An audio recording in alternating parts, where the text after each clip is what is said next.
Assalamualaikum warahmatullahi wabarakatuh. Baiklah, jumpa lagi dengan saya membahas tentang mata pelajaran fisika. Kali ini kita akan membahas materi kompetensi dasar yang pertama untuk kelas 12 MIPA, yaitu listrik dinamis.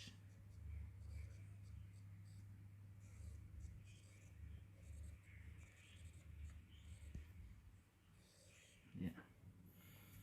Pada pembahasan kali ini, kita akan membahas tentang muatan atau arus listrik yang bergerak searah. Yang pertama, arus listrik.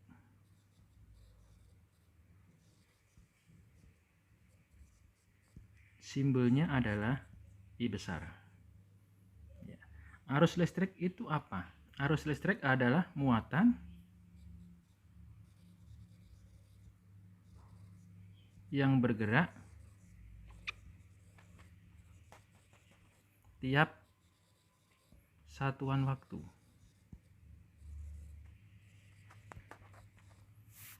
Dirumuskan I sama dengan delta V per delta T.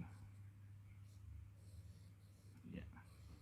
Dengan delta V itu adalah perubahan muatan, sedangkan delta T itu adalah perubahan waktu. Satuannya bagaimana? Ya. Satuannya I itu sama dengan delta V per delta T. Satuan delta V itu adalah kolom, delta T adalah sekon. Jadi kolom per sekon itu sama dengan A. A itu adalah ampere. Ya, satuan dari arus listrik. Nah, sekarang bagaimana dengan arahnya? Ya, arah arus. Jika kita memiliki sebuah rangkaian listrik ya, dihubungkan dengan sebuah hambatan luar gitu, ya, hambatan R. Hambatan ini bisa berupa alat-alat listrik.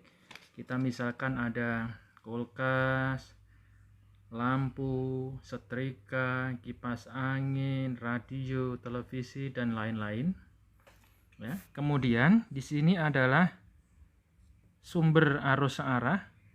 Yang panjang itu adalah kutub positif dan yang pendek adalah kutub negatif. Ini merupakan sumber tegangan. Ya, ini sumber tegangan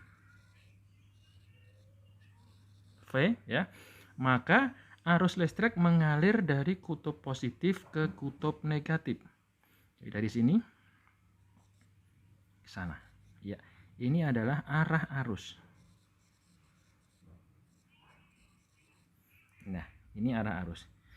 Selanjutnya, terus bagaimana dengan gerak elektronnya?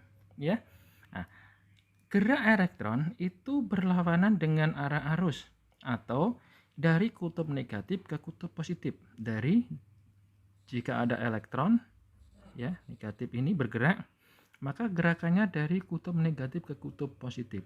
Ini adalah arah gerak elektron. Jadi seperti itu. Ya. Selanjutnya, ya. Bagaimana cara menentukan jumlah muatan elektron yang mengalir dalam suatu penghantar? Nah, cara menentukan jumlah elektronnya, ya, adalah misalnya di sini ada sebuah kawat penghantar, ya. Kemudian di sini ada gerakan muatan listrik. Ada gerakan muatan listrik dengan satuan yaitu kolom. Nah, di dalam muatan listrik itu terdapat banyak sekali elektron. Ya, di mana Untuk muatan satu elektron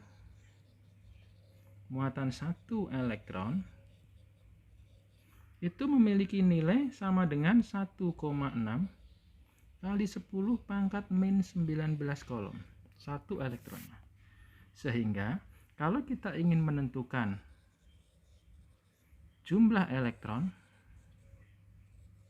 jadi ini anak muatan yang bergerak begitu, ya. Kita bisa menggunakan persamaan, ya, dengan simbol N. N sama dengan Hi per E. Ini cara menentukan jumlah elektron. Ya. Kita ambil contoh, ya. Misalnya ada sebuah rangkaian listrik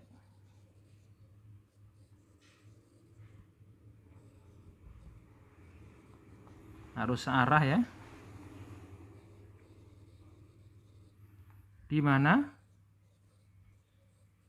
arus yang mengalir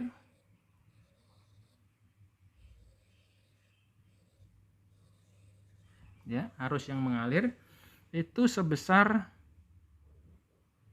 6 ampere, ya. 6 ampere dalam waktu kita misalkan berapa? Kita misalkan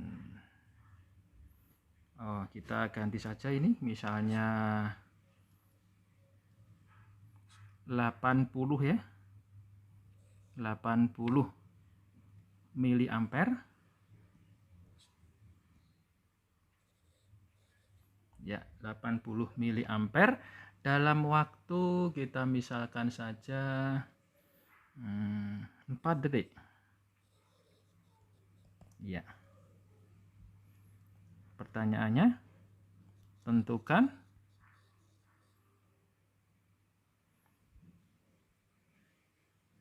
muatan dan jumlah elektron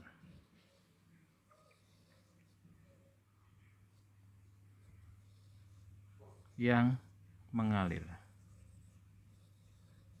Ya, tentunya kita bisa menjawab pertanyaan ini. Yang pertama kita mencari muatannya dulu, Hi, ya, dari persamaan I sama dengan delta Hi per delta T, maka Hi-nya sama dengan I dikali T, yaitu 80 miliampere dikalikan dengan 4 sekon.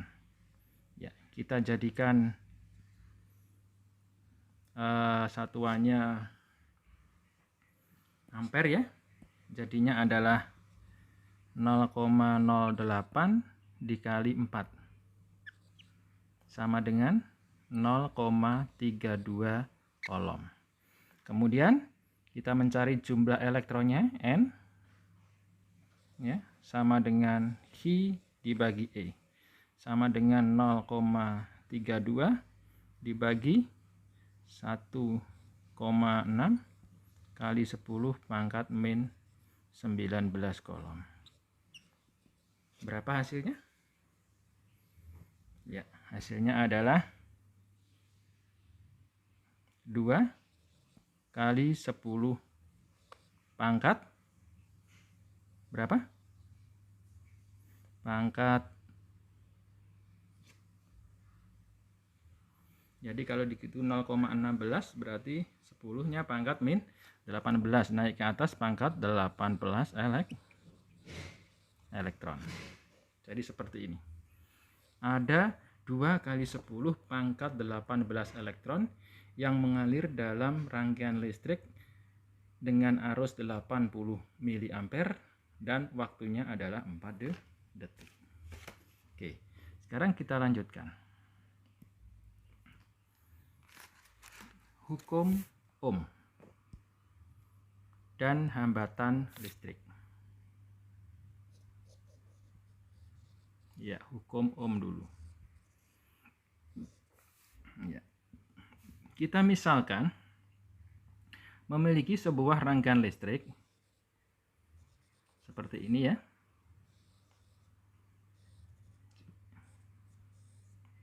Arus searah ini ya. Kemudian ini mengalir arus ya. Ini tegangannya V ya. Kemudian ini hambatannya adalah R. Ya. Apabila kemudian arus yang mengalir ini sebesar I, maka pada saat itu arus yang masuk ke dalam hambatan ini akan menghasilkan tegangan pada hambatan. Ya. Kita tuliskan VR, tegangan pada hambatan. Nah, di sini apabila arus yang mengalir itu besar, jadi jika I-nya besar, bagaimana dengan tegangannya? Ternyata tegangannya juga ikut besar, jadi VR-nya juga besar. Maka I sebanding dengan VR. Ya. Kalau kita buat grafik,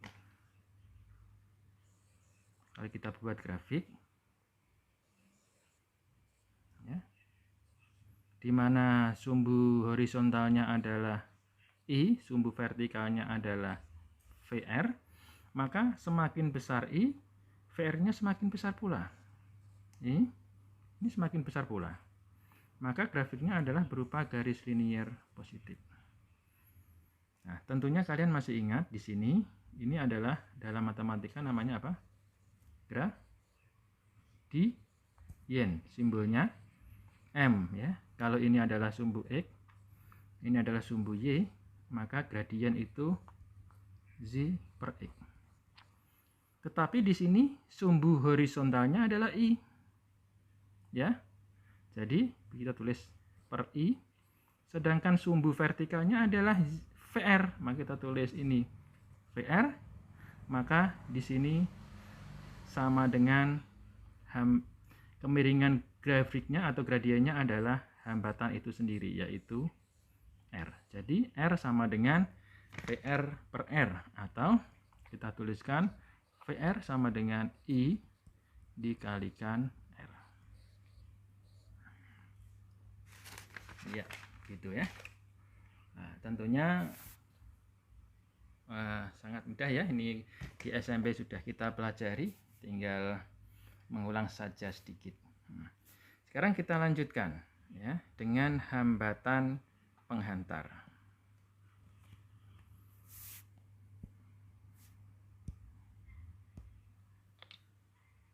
Ya, hambatan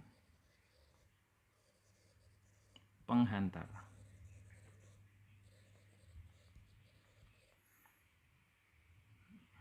R ya. Oke. Jika kita memiliki sebuah kawat yang panjang gitu. Ya. Panjang gitu. Di mana panjangnya adalah L, luas penampang kawat adalah A. Kemudian hambat jenis kawat adalah Rho. Jadi ini adalah bahannya. Bahan itu punya hambat jenis ya. Oke. Logikanya, jika kawat itu panjang, jadi kalau L-nya itu panjang, tentunya hambatannya akan besar. Di sini berarti R sebanding dengan L. Oke ya. Selanjutnya, jika luas penampangnya itu besar, jadi jika A-nya itu besar, ya, luas penampang besar, ya, tentunya hambatannya menjadi kecil. Ya, kawat yang besar itu hambatannya kecil. Maka di sini R berbanding terbalik dengan A.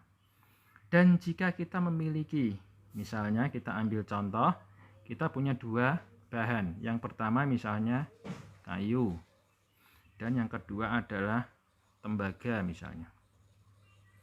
Bagaimana kira-kira antara kayu dengan tembaga? Hambat jenisnya terhadap arus listrik kira-kira besar mana?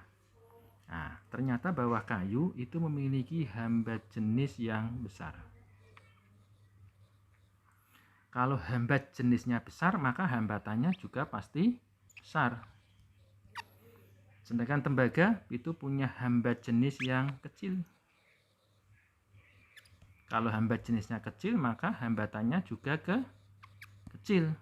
Maka di sini R sebanding dengan rho.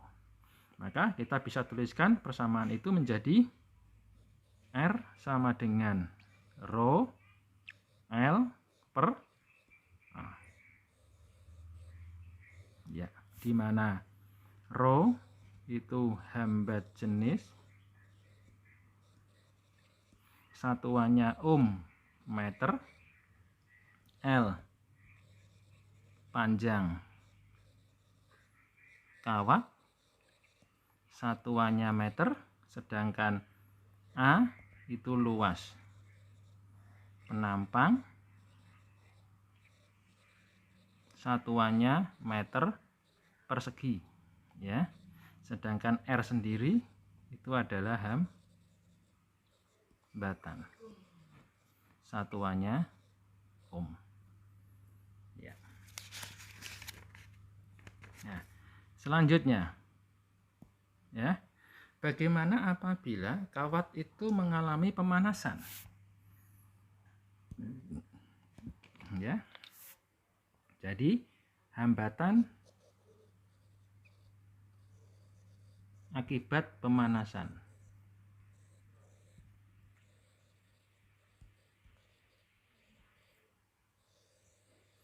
Jadi kita memiliki kawat misalnya, ya,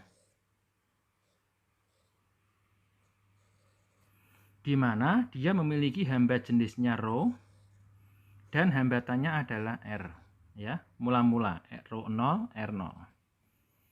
Kemudian kawat itu dipanaskan,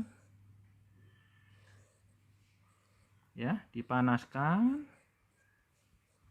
ya, terus dipanaskan sehingga hambat jenisnya berubah menjadi rho T, rho akhir. Maka hambatannya juga berubah menjadi R akhir. Untuk yang mula-mula tadi suhunya adalah T0, kemudian setelah dipanaskan suhunya menjadi T1. Di sini akan terjadi perubahan suhu sebesar delta T. Maka untuk hambat jenisnya akan mengalami perubahan dengan persamaan rho T sama dengan apa? Rho 0, ya. Kurung 1 plus alfa kali delta T. Oke, ini. Bagaimana dengan hambatannya? R, ya, ini rho T, ini RT. Nah, hambatan juga perubahan, yaitu RT sama dengan R0 kurung 1 plus alfa kali delta T. Ya. Di mana rho T apa? Hambat jenis setelah pemanasan. Rho 0 hambat jenis mula RT hambatan setelah pemanasan. Rho 0 hambatan mula delta T perubahan suhu, ya, sedangkan alfa, ya,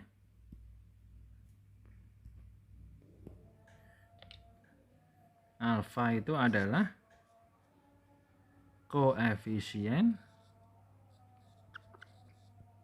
hambat jenis.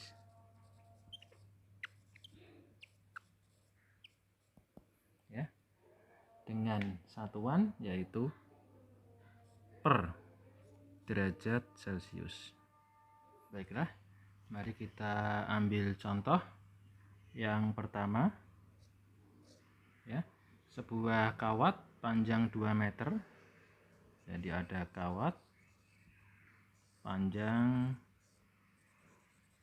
2 meter, ya. Kemudian memiliki jari-jari, ya. Jari-jarinya adalah 2 mm.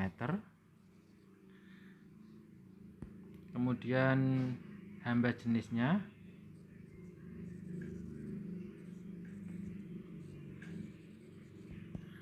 jenis kawat adalah 2 kali 10 pangkat min 8 ohm meter. Ya, terus ditanyakan tentukan hambatan kawat.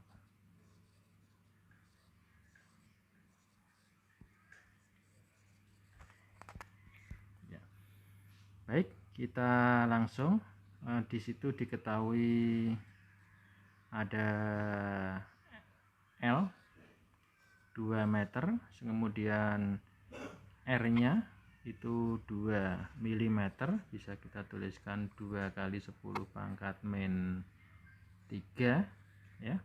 Kemudian rho-nya adalah 2 kali 10 pangkat min 8. Maka kita tentukan saja R-nya, ya. Kita mencari R adalah rho L per A. Ya. Kita masukkan persamaannya, ya.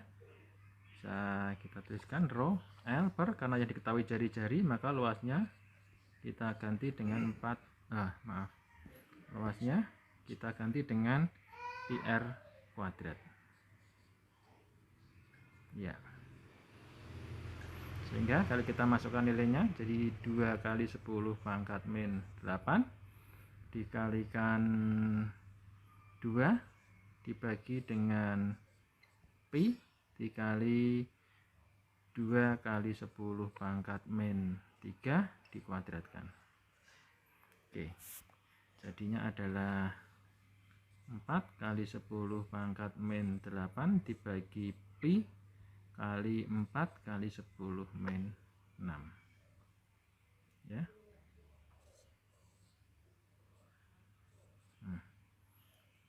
Kita corak, ya.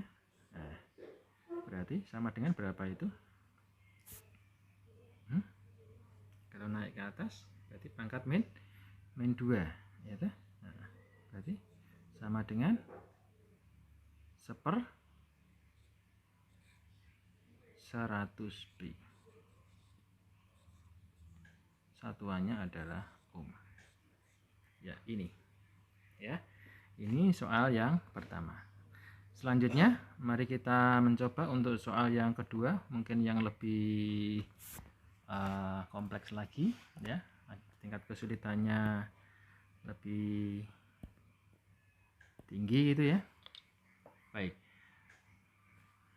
Soal yang kedua. Perhatikan baik-baik.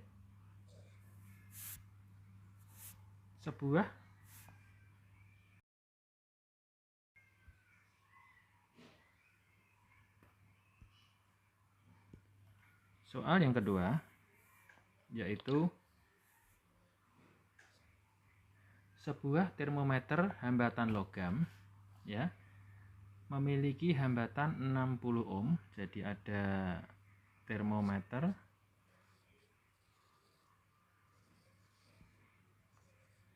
hambatan logam,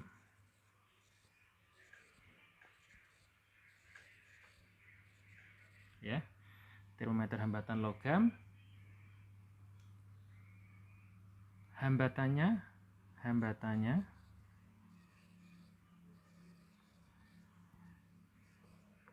60 ohm. Sewaktu dicelupkan dalam es yang melebur. 60 ohm saat dicelupkan dalam es yang melebur, dan 80 ohm hambatannya saat dicelupkan dalam air yang mendidih. Dalam air yang mendidih. Ya. Tentukan suhu yang ditunjukkan termometer ketika hambatan logam bernilai 50 ohm. Ya. Tentukan suhunya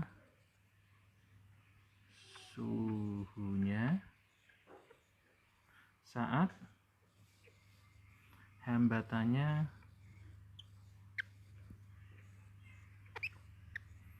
50 ohm. Ini. Nah, oke. Yang pertama, ya, kita jawab dulu. Yang pertama, pada saat es membeku, berarti suhunya 0 derajat Celcius, berarti saat T0 itu 0 derajat Celcius, ya. Hambatan mula-mulanya adalah 60 ohm. Kemudian saat air mendidih T1 berarti 100 derajat Celcius, RT-nya adalah 80 ohm. Mari kita cari koefisien hambat jenisnya dari persamaan yang ada di sini, ya. Yang ditanyakan adalah T-nya ini berapa, ya, atau T2 mungkin, saat R2-nya itu 50 ohm. Ya, dari sini kita cari dulu koefisien hambat jenis. Caranya yaitu dengan persamaan apa? RT sama dengan R0 kurung 1 plus alfa kali delta T. Kita cari ini dulu. Ya. Kita masukkan di sini 80 sama dengan 60 1 plus alfa, delta T-nya berapa? Yaitu T1 min T0. Ya, hasilnya adalah 8/6 sama dengan 1 plus alfa kali 100 kurangi 0. Berarti di sini pindah ruas 8/6 min 1 sama dengan berapa? Alfa kali 100. Ini berapa kali dikurangi? Sepertiga, ya. Sepertiga sama dengan alfa kali 100. Berarti alfanya berapa? Alfanya adalah 1/300. Oke. Kita dapatkan dulu alfanya adalah 1/300. Kemudian kita masukkan ke yang kedua. Ya. Yang kedua adalah saat R-nya itu 50 ohm, maka T2 berapa? Nah, ya. T yang kedua berapa? Nah, kita masukkan di sini, ini RT, ya. Kita masukkan RT sama dengan R0 kurung 1 plus alfa kali delta T. Ya, kita masukkan di sini, ya. 50 sama dengan 60 tetap, ya. 1 plus ini 1/300. Delta T-nya berapa? Delta T-nya yaitu T2 min T0. Ini 5/6, 1 plus 1/300, ya. Ini T2 min 0, ya. Nah, ini 5/6 min 1 1/300 kali T2. Nah, kita mau cari T2. Nah, ini berapa? 5/6 min 1 berapa? Min 1/6 sama dengan 1/300 T2. T2 berarti min 300 dibagi 6. Berarti T2 sama dengan berapa? Min 50 derajat Celcius. Nah, jadi pada saat hambatannya 50 ohm, maka kita menghasilkan suhu pada saat hambatannya 50 ohm adalah minus 50 derajat Celcius. Baik, nanti kita akan latihan lagi dengan soal-soal yang lebih tingkat kesukarannya lebih tinggi lagi. Ya, untuk saat ini saya cukupkan sekian. Assalamualaikum warahmatullahi wabarakatuh.